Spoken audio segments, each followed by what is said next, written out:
Karbala సంఘటన అంటే ఏంటి?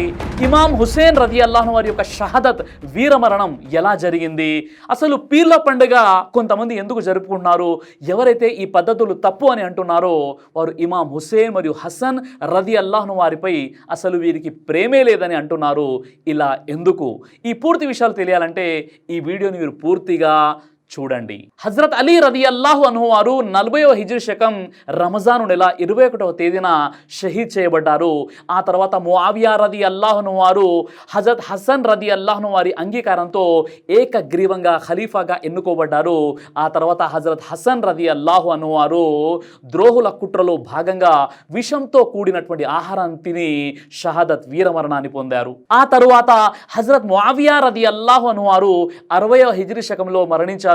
ఆయన మరణించే ముందు తన కుమారుడైనటువంటి యజీద్ని ఖలీఫాగా చేసి మరణించారు.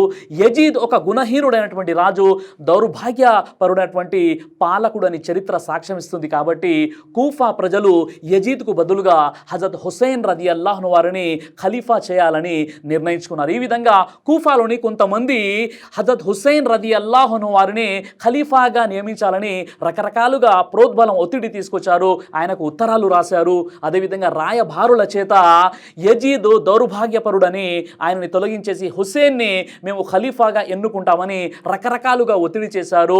హజరత్ హుసేన్ రదియల్లాహు వారికి ఖలీఫాగా అక్కడికి వెళ్ళడం ఎంత మాత్రం కూడా ఇష్టం లేదు. కానీ అక్కడ ఉన్నటువంటి పరిస్థితులు, వారు చేసేటువంటి ప్రోద్బలం, ఆ బలవంతం కారణంగా హజరత్ హుసేన్ రదియల్లాహు వారు తన కుటుంబీకులతో, తన సహచరులతో కలిసి కూఫాకి చేరుకున్నారు. ఎప్పుడైతే హజరత్ హుసేన్ రదియల్లాహు వారు కూఫాకు చేరుకున్నారో కూఫా ప్రజలు హజరత్ హుసేన్ రదియల్లాహు వారికి నమ్మక ద్రోహం చేశారు. అక్కడ ఆయన్ని నిస్సహాయమైనటువంటి స్థితిలో వదిలివేశారు. చివరికి ఆయనకి ఎలాంటి సహాయ సహకారాలు కూడా కూఫా ప్రజలు అందించలేదు. మరోవైపు యజీద్ తన ఖిలాఫత్ పదవిని వదులుకోవడం ఇష్టలేని కారణంగా అతడు తన సైన్యానికి ఆజ్ఞాపించాడు. హజరత్ హుసేన్ రదియల్లాహు వారు వారి కుటుంబీకుల్ని బందీలుగా చేసి తన వద్దకు తీసుకురావాలని తన సైన్యానికి ఆజ్ఞాపించేశాడు.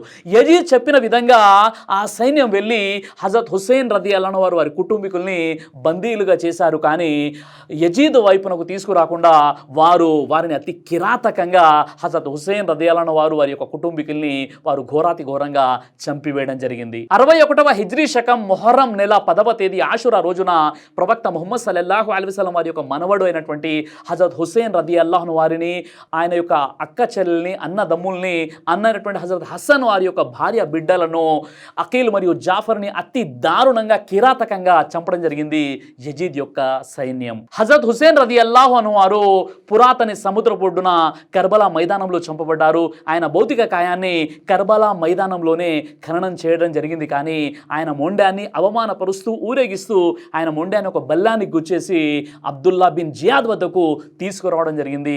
ఇలా జరగకూడని ఒక ఘోరమైనటువంటి సంఘటన ఇస్లామీయ చరిత్రలో మనకు కనిపిస్తుంది. ఇది అత్యంత దారుణమైనటువంటి విషయం. ఈ విధంగా హజరత్ హుసేన్ రదియల్లాహు వారు వీరమరణం షహదత్ పొందారు. ఇన్నా లిల్లాహి వ ఇన్నా ఇలైహి రాజిఊన్. ఈ విధంగా హజరత్ హుసేన్ రదియల్లాహు వారిని చంపిన వారు, ఆయన మరణానికి ప్రోత్సహించిన వారు తాత్కాలికంగా వారు సంతోషించారు. కానీ ఆ తర్వాత చరిత్ర సాక్ష్యం ఇస్తుంది, వారు హీనమైనటువంటి స్థితికి గురైపోయి వారు కూడా భయంకరమైనటువంటి మరణానికి గురైపోయారు. ఈ విధంగా కర్బలా సంఘటన అనంతరం ముస్లిం సమాజంలోని కొంతమంది విభేదాలకు గురి కాబడి వర్గాలుగా చీరిపోయి స్పష్టమైనటువంటి మార్గభ్రష్టత్వంలో పడిపోయి రుజుమార్గాన్ని తప్పిపోయారు. ఆ దుర్మార్గుల నాయకుడైనటువంటి అబ్దుల్లా బిన్ జియాద్, అతన్ని అనుసరించేటువంటి వారు హుసేన్ రదియల్లాహు వారి వీర మరణం తర్వాత కూడా ప్రతి సంవత్సరం వారు సంతోష కార్యకలాపాలను నిర్వహిస్తున్నారు. తప్పుడు హదీసుల్ని ప్రజల్లో వ్యాపింపజేసి మార్గభ్రష్టత్వం పాలు చేసి వారు చెప్పే విషయాలు ఏంటంటే, ఎవరైతే ఆషురా రోజు తమ కుటుంబీకుల పట్ల అధికంగా ఖర్చు చేస్తారో వారికి ఆ సంవత్సరం అంతా అల్లా అధికంగా ప్రసాదిస్తాడని, ఎవరైతే ఆషురా రోజు తమ కళ్ళకు సురుమా రాసుకుంటారో వారికి ఎప్పుడు కూడా కళ్ళ వ్యాధి రాదు అని, ఎవరైతే ఆషురా రోజు తలంటు స్నానం చేస్తారో వారు ఆ సంవత్సరం అంతా అస్వస్థతకు గురికారని, ఈ విధంగా తప్పుడు విషయాలు ప్రజల్లో వారు తీసుకువెళ్ళేటటువంటి ప్రయత్నం చేస్తున్నారు. ఈ విధంగా ప్రజలలో తప్పుడు విషయాలను వ్యాపింపజేసే వారిని నాసిబియా ముస్లింలు అని అంటారు. కానీ వాస్తవంగా చెప్పాలంటే ఇప్పుడు వారు లేరు అని మనం చెప్పవచ్చు. కానీ వారు వ్యాపింపజేసినటువంటి తప్పుడు విశ్వాసాలు కొంతమంది ముస్లింలు ఇప్పుడు కూడా వ్రేళ్ళూనుకొని ఉన్నాయని చెప్పడంలో ఎంత మాత్రం కూడా అతిశయోక్తి లేదు. ఈ సంఘటన తర్వాత కొంతమంది ప్రజలు అహ్లే బైత్ అభిమానులు అంటూ వారు అతిగా వ్యవహరించారు. వారి నాయకుడైనటువంటి ముఖ్తార్ బిన్ ఉబైద్ అల్ కజ్జాబ్ అతని వర్గానికి చెందినటువంటి వారు కర్బలా షహీదుల పట్ల ముసలి కన్నీరును కార్చుతూ ప్రతి సంవత్సరం కూడా వారి పేరుతో మాతాలను నిర్వహించేసి శోక సముద్రంలో మునిగిపోయి ఏదో మేము ఉద్ధరిస్తున్నామని చెప్పేసి ఈ మాతాన్ని కూడా వారు ధర్మంలో ఉన్నటువంటి ఒక ఆరాధనగా భావించి ప్రజలను మార్గభ్రష్టత్వం వైపునకు తీసుకెళ్లేటువంటి ప్రయత్నం చేస్తున్నారు. ఇది ధర్మంలో పూర్తిగా విరుద్ధమైనటువంటి ఒక అధర్మ కార్యం. ఈ వర్గానికి చెందినటువంటి వారు హజరత్ హుస్సేన్ రదియల్లాహు వారు వారి కుటుంబీకుల యొక్క షహాదత్ వీరమరణం తర్వాత ప్రతి సంవత్సరం కూడా వారు సంతాప సభలుగా ఏర్పాటు చేసి శోక సముద్రంలో మునిగిపోయి మాతాలను నిర్వహించేసి ఊరేగింపుగా వెళ్తూ పెద్ద పెద్ద బహిరంగ సభల్లో ఎంతగా దిగజారిపోయారంటే వీరు ప్రవక్త ముహమ్మద్ సల్లల్లాహు అలైహి వసల్లం వారి యొక్క సతీమణులను కూడా దూషిస్తూ ఉంటారు. అదేవిధంగా హజరత్ అబూబకర్, ఉమర్, ఉస్మాన్ రదియల్లాహు వారిని కూడా వీరు నానా మాటలు అంటుంటారు. సహబాలను దూషిస్తూ ఉంటారు, సహబాలని తిడుతూ ఉంటారు. ఏ సహబాలండి, ఏ సహబాల గురించి అయితే ప్రవక్త ముహమ్మద్ సల్లల్లాహు అలైహి వసల్లం వారు తెలియజేశారు, మీరు ఒక ఉహద్ పర్వతమంత బంగారాన్ని అల్లా మార్గంలో ఖర్చు పెట్టినప్పటికీ మీరు నా సహబాలు చేసే దాంట్లో ఒక చిన్న భాగాన్ని కూడా సమానులు కాలేరు అని ప్రవక్త ముహమ్మద్ సల్లల్లాహు అలైహి వసల్లం వారు తెలియజేశారు. అదేవిధంగా ఖురాన్లో దాదాపుగా 50 సందర్భాల్లో ఖురాన్ మీకు తెలియజేస్తుంది. ఖురాన్లో అల్లాహ్ సుబ్హానహు వ తఆలా తెలియజేస్తున్నాడు, మీరు గనక వారు విశ్వసించినట్లు విశ్వసిస్తే మీరు సన్మార్గంలో ఉన్నట్లు అని సహబాలను ఉద్దేశించి అల్లాహ్ సుబ్హానహు వ తఆలా తెలియజేస్తున్నాడు. అలాగే రదియల్లాహు అన్హు వరదు అన్, వారు అల్లాహ్ వారి పట్ల ప్రసన్నుడయ్యాడు, అల్లాహ్ పట్ల కూడా వాళ్ళు ప్రసన్నులయ్యారనేసి సహబాల అంత ఔన్నత్యం ఉంది. అలాంటి సహబాలను వీరు నానా మాటలోని దూషిస్తూ పెద్ద పెద్ద సభల్లో వీరు బాహటంగా బహిరంగంగా ప్రవక్త ముహమ్మద్ సల్లల్లాహు అలైహి వసల్లం యొక్క సతీమణులను సైతం దూషించేటటువంటి దుర్మార్గులు వీరు. ఎవరైతే ఈరోజు ధర్మం పేరుతో అధర్మాన్ని సృష్టించి మేము ఏదో పుణ్యకార్యం చేస్తున్నామని ఎవరైతే భావిస్తున్నారో వీరు చేసేటటువంటి పనులు ఇవి. వీరు కర్బలా బాధితుల పట్ల తమ సంతాపాన్ని వ్యక్తం చేస్తున్నారని చెప్పేసి వారు నల్ల వస్త్రాలు ధరించేసి మాతం చేసుకుంటూ యా హసన్ యా హుసేన్ అని చెప్పేసి వారి యొక్క ఛాతులపై బాదుకుంటూ రక్తం వచ్చేసేలా కత్తులతో, కటారులతో, బ్లేడ్లతో కోసుకుంటూ అగ్ని గుండాలను ఏర్పాటు చేసేసి పీర్లను ఏర్పాటు చేసి పంచాలను పెట్టేసి పూర్తిగా చేసేటువంటి పద్ధతి ఏదైతే ఉందో, ఈరోజు పీర్ల పండుగ ఏదైతే జరుపుకుంటున్నారో, ఈ పీర్లను శాంతపరచడం ఏదైతే ఉందో, ఇవన్నీ కూడా హజరత్ హుస్సేన్ రదియల్లాహు వారి యొక్క వీరమరణం షహాదత్కి సింబాలిక్గా ఏదైతే ఆ యొక్క తలను, ఆ మొండాన్ని అబ్దుల్లా బిన్ జియాద్ వద్దకు తీసుకువెళ్ళడం జరిగిందో, ఆ మొండానికి సింబాలిక్గా చేసేటటువంటి పద్ధతే ఈరోజు పీర్ల పండుగ. ఇది మీరు చెప్పండి సోదరులారా, హజరత్ హుస్సేన్ రదియల్లాహు వారు వారి యొక్క కుటుంబీకుల్ని అవమానపరచడం కాదా? పైగా ఈ పీర్లను ఏర్పాటు చేసేవారు చెప్పేటటువంటి విషయాలు ఎలా ఉన్నాయంటే, మొదటి మొహరం రోజున పంచాలను మకానని ప్రత్యేకమైన స్థలంలో నిలబెట్టడం జరుగుతుంది. కొంతమంది ప్రజలు కొత్తగా పంచాలను నిలబెట్టడాన్ని మొక్కుబడులుగా చేసేసుకుంటారు. ఈ 10 రోజులు కూడా పంచాలను పూలహారాలతో అలంకరిస్తారు. 7వ రోజు నుండి ప్రతి రాత్రి స్నానం చేసి అగ్నిగుండంలో నడుస్తుంటారు. అక్కడ ఫాతిహాలు కూడా సమర్పిస్తూ ఉంటారు. 7వ రోజు నుండి బెల్లం లేక ఇతర షర్బత్ కడవలను తయారు చేసి కడవలుగా వారు త్రాగుతారు. ఇతరులకు కూడా అది పంచుతూ ఉంటారు. రోడ్లపై మనకు కనిపిస్తుంటాయి. ఇలా ఎందుకు చేస్తున్నారు అంటే, ఇమాం హుస్సేన్ గారి వీరమరణం రోజు ఆయన మంచినీటికై పరితపించారు. ఆయనకు ఒక నీటి చుక్క కూడా దొరకలేదు కాబట్టి దానికి బదులుగా ఈరోజు మేము ఈ షర్బత్లు తాపుతున్నామని అంటూ ఉంటారు. మొహరం బాతాసాలు మరియు చొంగాలు అంటే తీపి అప్పట్లో వీరు ఆచారంగా చేసుకొని తింటారు. ఇతరులకు కూడా అవి పంచుతూ ఉంటారు. ఈ విధంగా పంజాలను, పీర్లను నిలబెట్టి ఎవరైతే ఎత్తుకుంటారో వారి శరీరంలోకి పుణ్యాత్ముల ఆత్మలు ప్రవేశించాయని చెప్పేసి, అదేవిధంగా ఇమాం హుస్సేన్ మరియు హసన్ రదియల్లాహు వారి యొక్క ఆత్మలు ఈ దౌర్భాగ్యుల శరీరంలోకి ప్రవేశించాయని చెప్పేసి ఆ యొక్క పంజాను పట్టుకొని ఊగిపోతూ మరియు అగ్నిగండంలో దూకుతూ ఉంటారు. ఎందుకంటే వీరి యొక్క శరీరంలో ఆత్మలు ప్రవేశించాయని ఈ విధంగా పనికి మాలినటువంటి విషయాలు చెబుతూ వాటిని ఎత్తుకొని వారు ఊగిపోతూ ఉంటారు. ఈ విధంగా పీర్లను, ఆ పంజాలను పట్టణం యొక్క పొలిమేరలకు తీసుకువెళ్ళి దానిపైనటువంటి పూలు తీసేసి చివరికి ఆ బావుల్లో, చెరువులో వాటిని పడివేసి ఈ విధంగా నిమజ్జనం చేయడం జరుగుతుంది.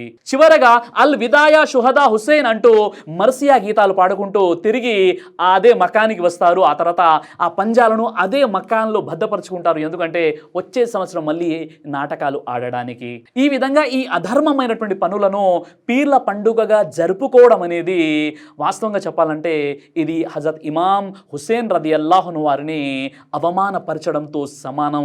ఆయన షహాదత్ని కించపరచడంతో సమానం. ఎవరైతే ద్రోహులు ఉన్నారో, దుర్మార్గులు ఉన్నారో, దౌర్భాగ్య పరులు ఉన్నారో వారు చేసేటటువంటి ఆగడాలకు వీరు కూడా బలి అయిపోతున్నారు.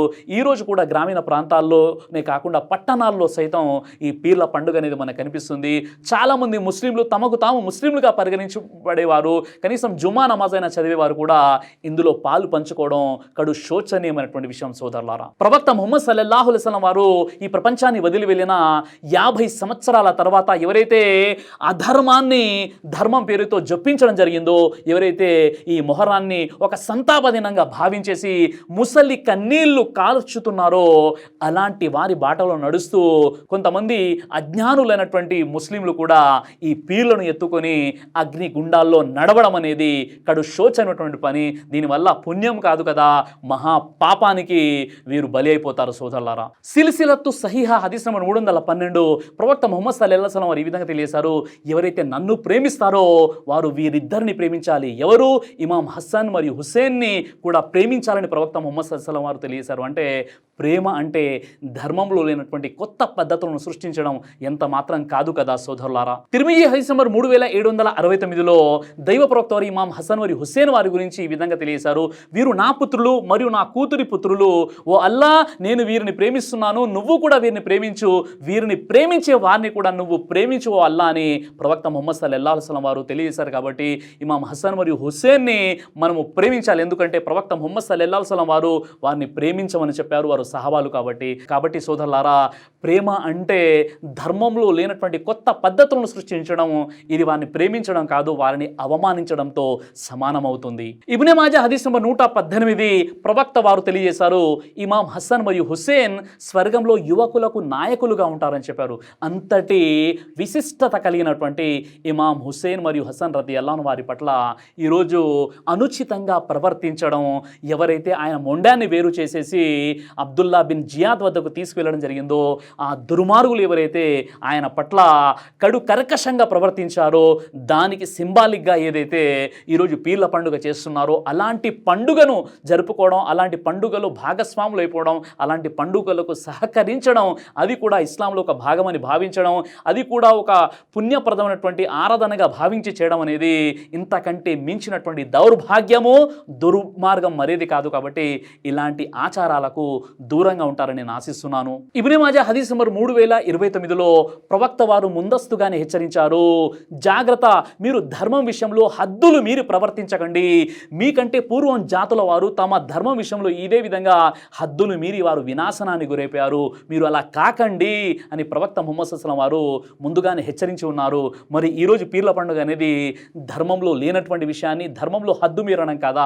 ఒక్కసారి మీరే ఆలోచించండి. హజరత్ హుస్సేన్ రదియల్లాహు అన్హు వారి యొక్క వీరమరణం అనేది ఒక విశ్వాసిగా మనందరికీ కూడా బాధతో కూడుకున్నటువంటి విషయమే. కానీ ఆ బాధను, సంతాపాన్ని ఎలా వ్యక్తం చేయాలో కూడా, చాలా సందర్భాల్లో దుఃఖాన్ని, బాధను ఎలా వ్యక్తపరచాలో కూడా ఖురాన్లో అల్లాహ్ సుబ్హానహు వ తఆలా తెలుస్తున్నాడు. సూరా బఖరా నంబర్ 2 ఆయత 256, 257లో వారికి ఎప్పుడు ఏ ఆపద వచ్చి పడినా నిశ్చయంగా మేము అల్లాహకు చెందిన వారమే, అల్లా వైపునకే మేము మరలిపోవలసి ఉంది అని వారు అంటారు. ఇలా అనే వారిపై అల్లాహ్ యొక్క కారుణ్యం ఉంటుంది, వారే సన్మార్గంలో ఉన్నవారని అల్లాహ్ సుబ్హానహు వ తఆలా ఒక బాధలో, దుఃఖంలో ఏం చెప్పాలో కూడా ఖురాన్లో మనకు చెప్పేశాడు కదా. సహీ ముస్లిం హదీస్ నంబర్ 1525 ఎవరికైనా ఒక కష్టం ఏర్పడినప్పుడు ఇన్నా లిల్లాహి వ ఇన్నా ఇలైహి రాజిఊన్ అని పలకాలని ప్రవక్త ముహమ్మద్ సల్లల్లాహు అలైహి వసల్లం వారు తెలియజేశారు. మరో సందర్భంలో హజరత్ హుస్సేన్ రదియల్లాహు అన్హు వారు సైతం తెలియజేశారు, మీరు ఏదైనా దుఃఖం యొక్క విషయం గుర్తుకొచ్చినప్పుడు మీరు ఇన్నా లిల్లాహి వ ఇన్నా ఇలైహి రాజిఊన్ అన్నప్పుడు మీకు దుఃఖానికంటే బదులుగా పుణ్యం లభిస్తుందని హజరత్ హుస్సేన్ రదియల్లాహు అన్హు వారే స్వతహాగా ఈ విషయాన్ని చెప్పారు. ఇలాంటి విషయాలు కాకుండా అధర్మ పద్ధతిలో ఈరోజు మనం సంతాపం వ్యక్తం చేయడం ఎంతవరకు సమంజసం అంటారు? ఒక్కసారి మీరే ఆలోచించండి. సహీ ముస్లిం హదీస్ నంబర్ 2731లో హజరత్ జైనబ్ బిన్తె జహష్ రదియల్లాహు అన్హా వారి యొక్క సోదరుడు చనిపోయాడు. ఆ తర్వాత 3 రోజుల తర్వాత ఆమె ఒక పరిమళాన్ని తెప్పించి పూసుకోవడం జరిగింది. అప్పుడు ఆయన చెప్పారు, పరిమళంతో నాకు అవసరం లేదు, కానీ ప్రవక్త ముహమ్మద్ సల్లల్లాహు అలైహి వసల్లం వారు చెబుతూ ఉండగా నేను విన్నాను, ఎవరైనా శోకం, సంతాపం తెలపాలంటే 3 రోజుల కంటే ఎక్కువ తెలుపకూడదని చెప్పారు. కాబట్టి నేను ఈ పని చేశాను. కానీ భర్త చనిపోయినటువంటి స్త్రీ 4 నెలల 10 రోజుల వరకు ఆమె సంతాపాన్ని తెలియజేయవచ్చు అని ఈ యొక్క విషయాన్ని తెలియజేయడం జరిగింది. కాబట్టి మనం సంతాపం తెలపాలంటే 3 రోజులు, లేదా ఒక భర్త చనిపోతే భార్య 4 నెలల 10 రోజులు మాత్రమే సంతాపం తెలియజేయాలి. కానీ కొన్ని వందల సంవత్సరాల క్రితం ఎవరైతే సహాబాలు వీరమరణం పొందారో వారిని గుర్తు చేసుకుంటూ ఏదైతే మనము ఈరోజు సంతాపం వ్యక్తం చేస్తున్నామో, దీనికి ఖురాన్ మరియు హదీసులో ఎక్కడ కూడా సరైనటువంటి ఆధారాలు లభించవు. కాబట్టి సోదరులారా, ఈరోజు పీర్ల పండుగ, ఇమాం హుస్సేన్ రదియల్లాహు వారి యొక్క షహాదత్ ఏదైతే ఉందో ఆ షహాదత్ని గుర్తు చేసుకొని 10 మొహర్రం రోజు తప్పనిసరిగా మనం రోజాను పాటించాలి. ఇదే ఉత్తమమైనటువంటి విధానము. 10 మొహర్రం రోజా ఏదైతే ఉందో పూర్వం నుండి కూడా వస్తుంది. అదేవిధంగా ఈ రోజాని మనం పాటించాలి. దీనికంటే ఒక రోజు ముందు అంటే 9 మొహర్రం 10 మొహర్రం మనం రోజాలు పాటించాలి. ఎవరైతే 9, 10 ఉండలేరో కనీసం వారు 10, 11 అయినా ఉండాలి. కానీ సహీ ఆధారాల ప్రకారంగా మనకు 9, 10 మొహర్రం రోజాలు మనం పాటించాలి. ఇలా కాకుండా ఈరోజు మనము పీర్ల పండుగని అగ్ని గుండాలను ఏర్పాటు చేసుకొని పంజాలు, ధట్టీలను ఈ విధంగా సమర్పించుకుంటూ ఏదైతే చేస్తున్నారో ఇది ధర్మంలో లేనటువంటి అధర్మమైనటువంటి పనులు. వీటికి దూరంగా ఉంటారని నేను ఆశిస్తున్నాను. దైవ ప్రవక్త ముహమ్మద్ సల్లల్లాహు అలైహి వసల్లం వారు తెలియజేశారు, కడుపుకు సంబంధించినటువంటి అన్ని రకాల వ్యాధులకు అద్భుతమైనటువంటి ఔషధం తల్బీనా. ఇది దైవ ప్రవక్త వారి సున్నత్. మంచి ఆహారం, ఇమ్యూనిటీ బూస్టర్, ఇందులో షిఫా ఉంది. ఇది మంచి ఔషధంగా కూడా పనిచేస్తుంది. కాబట్టి పిల్లలు అయినా పెద్దలు అయినా ఎవరైనా దీనిని ఉపయోగించవచ్చు. అలాగే ఖురాన్లో దైవం తెలియచేశాడు, తేనెలో మీకు స్వస్థత ఉంది అని. కాబట్టి స్వచ్ఛమైనటువంటి తేనె కోసం మీరు సంప్రదించండి. అలాగే షాహీ హల్వాను మీరు తప్పనిసరిగా ఉపయోగించి మీ దాంపత్య జీవితంలో మంచి అనుభూతిని పొందండి. ఇందులో ఎలాంటి సైడ్ ఎఫెక్ట్స్ లేవు. ఇది కంప్లీట్గా హెర్బల్ ప్రొడక్ట్స్తో తయారు చేయబడినటువంటిది. కాబట్టి ఇక్కడ కనిపిస్తున్నటువంటి ఈ నెంబర్స్కి కాల్ చేసి మీరు ఇప్పుడే ఈ ప్రోడక్ట్ని ఆర్డర్ చేసుకోవచ్చు. కొరియర్ ఫెసిలిటీ కూడా ఉంది.